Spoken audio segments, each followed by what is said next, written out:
Hi, this is Steve. If you've been following the Gerritz Insights blog lately or read the most recent newsletter I put out, you'll recognize this graph. It's the daily market snapshot. I think it's of value, and I want to point out a few things about it, the benefits, and how to do a quick read on it.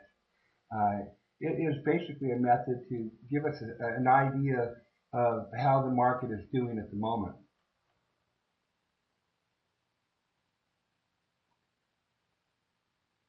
In the nightly news, we usually hear that the Dow closed at 12,300 or the S&P 500 at 1,200 something. These numbers unto themselves really don't give us an indication of the value of the market, whether it's overvalued or undervalued. The charts as well just presents a partial picture, and it really doesn't tell us whether the market's overbought, oversold, or fairly valued. The market snapshot does provide us some useful information concerning the valuation of the market. And I'm going to show you real quickly here how it is put together. It's not hard. I don't want to make this overcomplicated, so I'll go through it quickly and see if I can, deliver something meaningful for you here. We start out with an index, the S&P 1500, which represents 1,500 stocks. We superimpose the 20-day moving average over the daily share price to smooth out the choppiness of the market and give us a better indication of what the actual trend of the market is. Now, key concept in understanding the markets as well as understanding valuation is that the markets are much like rubber bands, rather, at times. Markets can be stretched like a rubber band, and a rubber band will snap back if you stretch it too far. Well, that's exactly what happens to the markets. What we're interested in is knowing when we've reached an extreme in the market, an overbought situation or an oversold situation, where we might expect a snapback. It gives us perhaps a heads up that maybe we ought to think about reducing our risk, or maybe we need to start buying in expectation that the market is going to reverse and head upwards. We all know that the markets fluctuate every day, and this volatility can be measured over time. We have historical records that show us that the volatility or the stock price generally will be confined within 2 standard deviations above or below the 20-day moving average.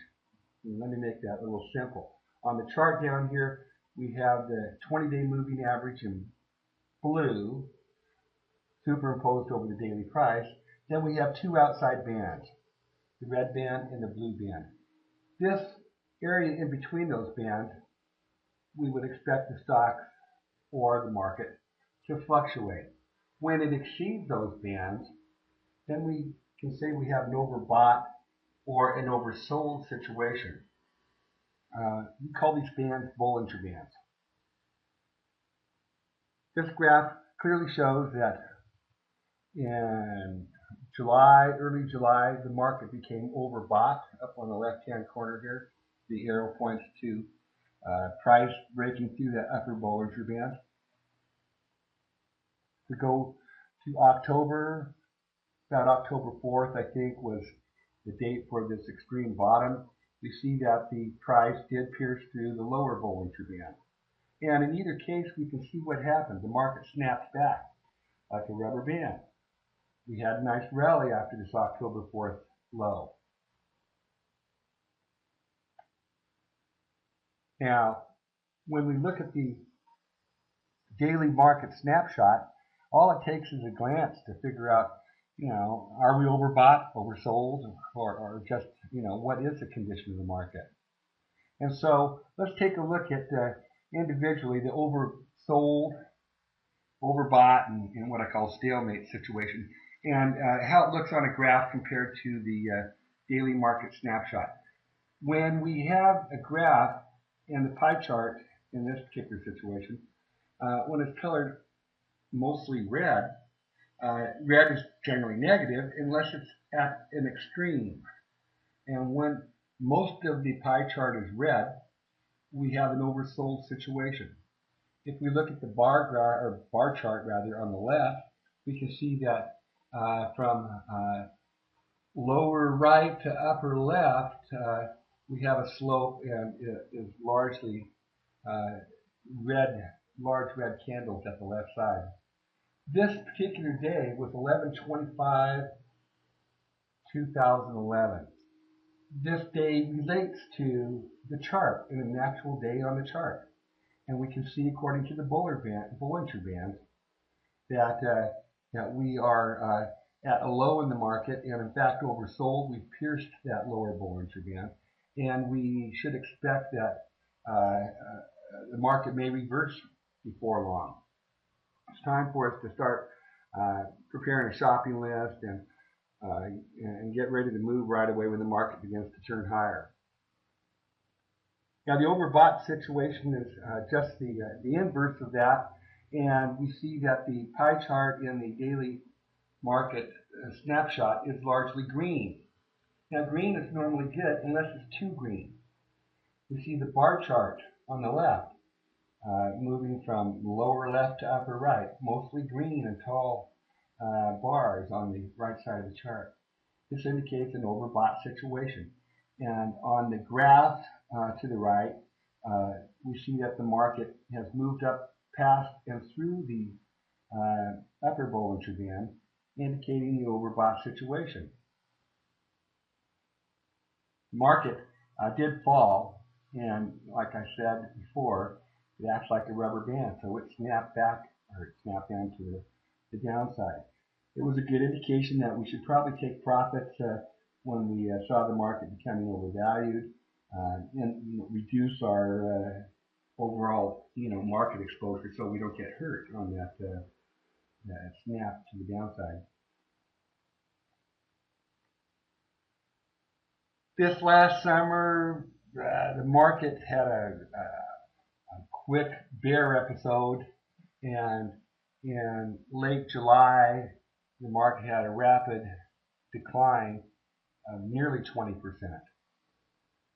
Following that decline, I might add too, that we recognized that the market was overvalued, and we were able to reduce our exposure and avoid that large decline.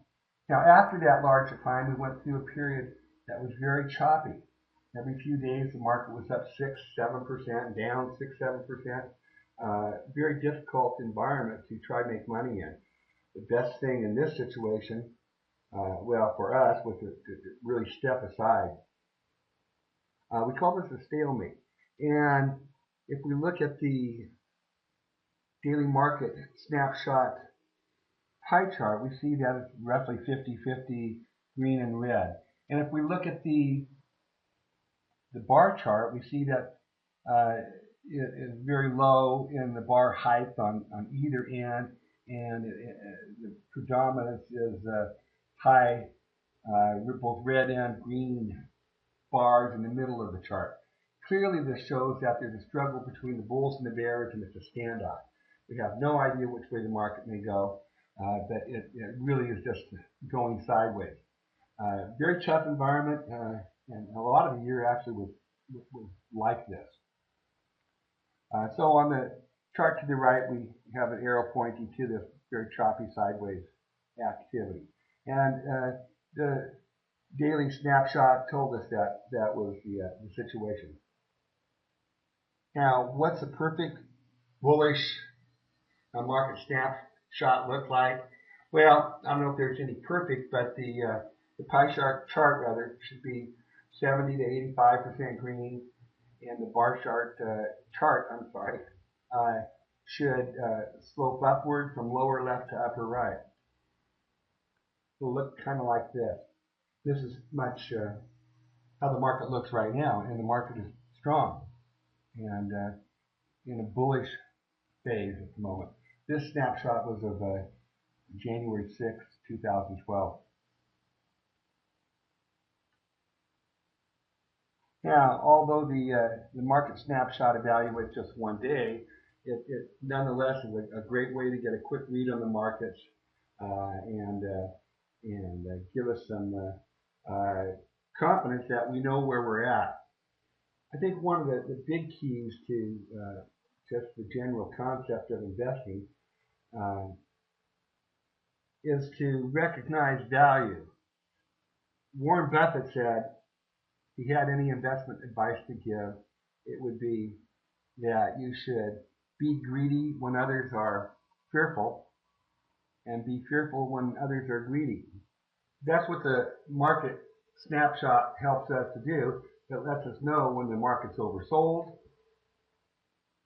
and, and gives us an incentive to buy in if it begins to turn up. Buy low, sell high.